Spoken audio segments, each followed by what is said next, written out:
অসাধারণ। নমস্কার বন্ধুরা, মিস্টার মিসেস কুকিং আর্টে তোমাদের সকলকে জানিয়ে আরও একবার স্বাগত।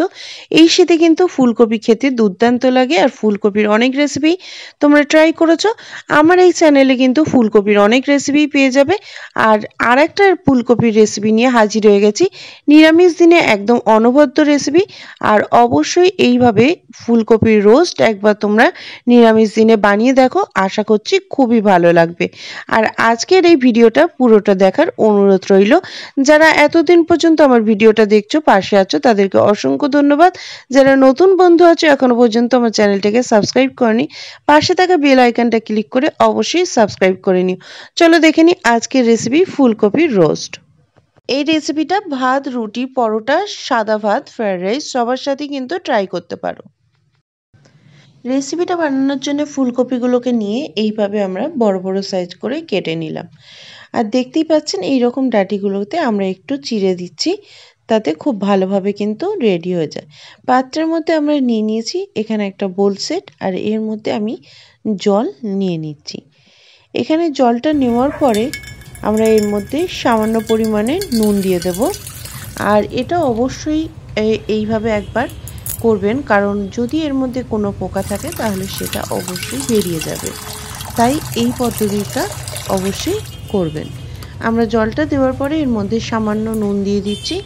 আর নুনটাকে দেওয়ার পরে সমস্ত ফুলকপিগুলো আগে আমরা প্রায় 15 থেকে 20 মিনিট এটাকে ভিজিয়ে রেখে দেব।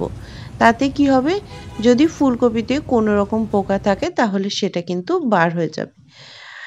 আমরা এটাকে ভালোভাবে ভিজিয়ে কিছুক্ষণ রেখে দিলাম। আর ভিজিয়ে রেখে দেওয়ার পরে আমরা কিন্তু এটাকে 15 থেকে 20 মিনিট রেখে দেবো। আর এদিকে রেডি করে নেব একটা মশলা। আমরা এটাকে ভিজিয়ে রেখে দিচ্ছি, আর ততক্ষণে আমরা একটা মশলা রেডি করে নেব। মশলাটা বানানোর জন্য এখানে একটা মিক্সার গ্রাইন্ডার নিয়ে নিচ্ছি এর মধ্যে আদা, 1 ইঞ্চি আদা নিয়ে নিয়েছি, দিয়ে দিচ্ছি কাঁচা লঙ্কা। ঝালটা কিন্তু আপনাদের স্বাদ মতো অবশ্যই দেবেন, যদি বেশি ঝাল খান তাহলে বেশি দেবেন, আর যদি কম ঝাল খান তাহলে লঙ্কাটা কম দিতে পারেন। দিয়ে দিয়েছি এখানে 1 চামচ মতো জিরে গুঁড়ো, 1 চামচ ধনে গুঁড়ো। এইটাকে দেওয়ার পরে এর মধ্যে সামান্য পরিমাণে একটু জল দিয়ে দেব। সামান্য পরিমাণে জল দিয়ে আমরা এই মশলাটাকে আগে খুব ভালো করে পেস্ট করে নেব। এটাকে আমরা ভালো করে পেস্ট করে নিয়েছি। আর এরপরে আমি আর একটা মশলা বানিয়ে নেব। এখানে দিয়ে দিয়েছি চালমগজ, কাজু বাদাম আর কিশমিশ। এইটাকে আমরা খুব ভালো করে একটা গুঁড়ো করে নেব। আর এর মধ্যে আমরা দিয়ে দেব আমুল দুধ। এখানে আমি যে 10 টাকার আমুল দুধের প্যাকেট হয় সেটাই দিয়েছি একটা। আর আমুল দুধটাকে দেওয়ার পরে এটাকে ভালো করে মিক্সিতে গুঁড়িয়ে নেব। এরপরে আমরা এই যে মশলাটাকে আমরা রেডি করেছিলাম, যেখানে আদা, কাঁচা লঙ্কা, জিরে, ধনে, সেটা আমরা নিয়ে নিয়েছি। আর এখানে নিয়ে নিয়েছি চালমগজ, কাজু, কিশমিশ আর আমুল দুধ। এইটাকে আমরা দুটোকে আলাদা করে রেখে দিলাম। আর এই মশলাটাই কিন্তু আমাদের ব্যবহার হবে রান্নাতে। আর এরপরে আমরা একটা কড়াই বসিয়ে নিয়েছি। আর কড়াই বসিয়ে নিয়ে কড়াইয়ের মধ্যে তেলটাকে দিয়ে এটাকে ভালো করে গরম করতে দিয়ে দিয়েছি, কারণ তেলটাকে খুব ভালো করে একটু গরম হতে দিতে হবে। আর এরপরে তেলটা গরম হয়ে গেলে আমরা এর মধ্যে যে ফুলকপিগুলো আমরা ভিজিয়ে রেখে দিয়েছিলাম সেগুলোকে অ্যাড করব। তার আগে এর মধ্যে একটু নুন দিয়ে দেবো, যাতে কোনো রকমের তেলটা না ছিটকায়। দেওয়ার পরে এটাকে ভালো করে হালকা গরম হয়ে গেলে আমরা এর মধ্যে ফুলকপিগুলোকে অ্যাড করব। তেলটা কিন্তু এখানে ভালো করে গরম হয়ে গেছে। আর এর মধ্যে আমরা ফুলকপিগুলোকে এইভাবে দিয়ে দিচ্ছি।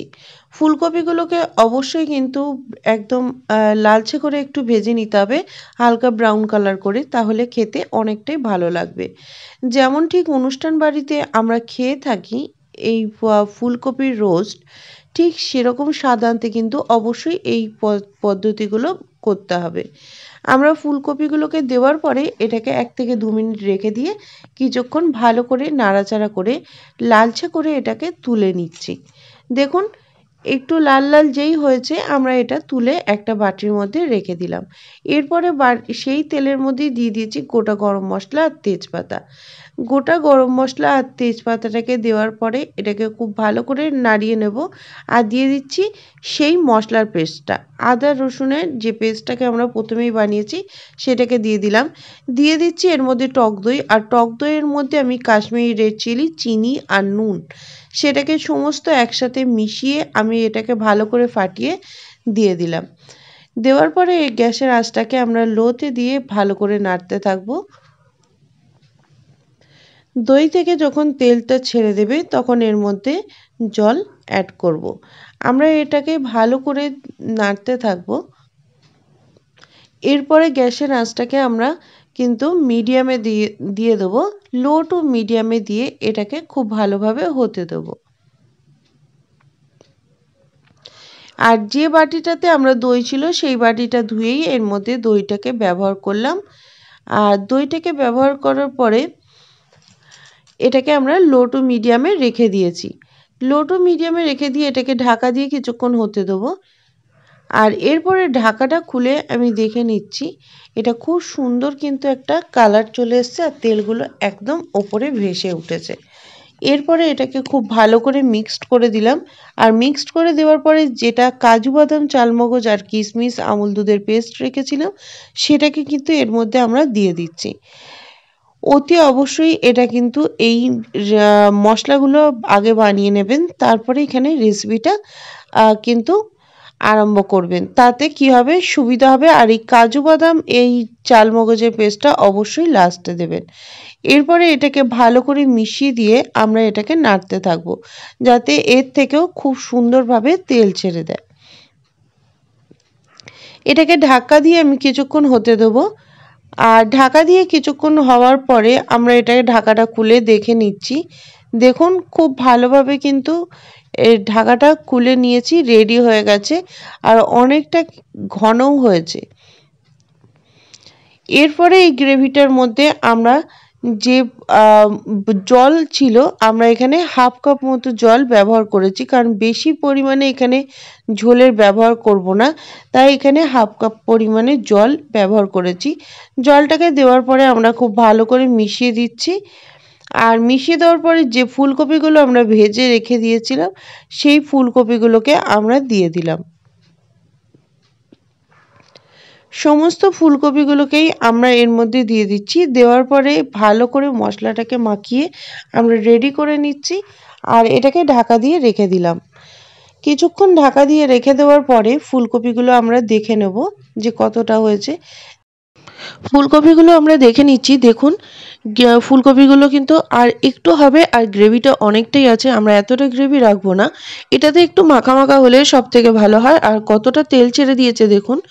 খুব ভালোভাবে এটাকে আমরা রেডি করে নেব। আর গ্রেভিটা একটু কমে আসলে আমরা এটাকে রেডি হয়ে যাবে। আমরা এটাকে ঢাকা দিয়ে আরও কিছুক্ষণ হতে দিলাম। দেখতেই পাচ্ছেন এটা আমাদের সম্পূর্ণভাবে রেডি হয়ে গেছে। আর সবার শেষে এর ওপর থেকে ঘি আর গরম মশলাটা অবশ্যই অ্যাড করতে হবে। ঘি আর গরম মশলাটাকে দেওয়ার পরে এটাকে আমরা ভালো করে একটু মিশিয়ে দিচ্ছি। আর মিশিয়ে দেওয়ার পরে এটাকে আমরা কিছুক্ষণ একটু গ্যাসটাকে অফ করে ঢাকা দিয়ে রেখে দেবো যাতে খুব ভালো একটা ফ্লেভার বার হয়। আর এইভাবে এটাকে রেখে দেওয়ার পরে আমরা কিছুক্ষণ পরে এটা প্লেটে সাজিয়ে নেব। অবশ্যই নিরামিষ দিনে এইভাবে একবার ফুলকপি ট্রাই করুন, এটা কিন্তু দুর্দান্ত হয়। আর যে কোনো কিছুর সাথে আপনারা ভাত, রুটি, পরোটা, লুচি বা সাদা ভাতের সাথেও এটা ট্রাই করতে পারেন। এর স্বাদ হয় কিন্তু অনবদ্য। যারা এখনো পর্যন্ত এই রেসিপিটা ট্রাই করোনি অবশ্যই একবার ট্রাই করো আর কমেন্টের মাধ্যমে জানিও যে কেমন লাগলো। যারা নতুন বন্ধু আছে এখনো পর্যন্ত সাবস্ক্রাইব করনি তাড়াতাড়ি করে সাবস্ক্রাইব করে নাও। আর অবশ্যই এটা ট্রাই করো। আমার বাড়িতে খেয়ে কিন্তু এটা দুর্দান্ত বলেছে, তো তোমরা অবশ্যই ট্রাই করো আর জানিও যে কেমন লাগলো। বলো কেমন হয়েছে। অসাধারণ, এটা কিন্তু অসাধারণ হয়েছে, খুব সুন্দর।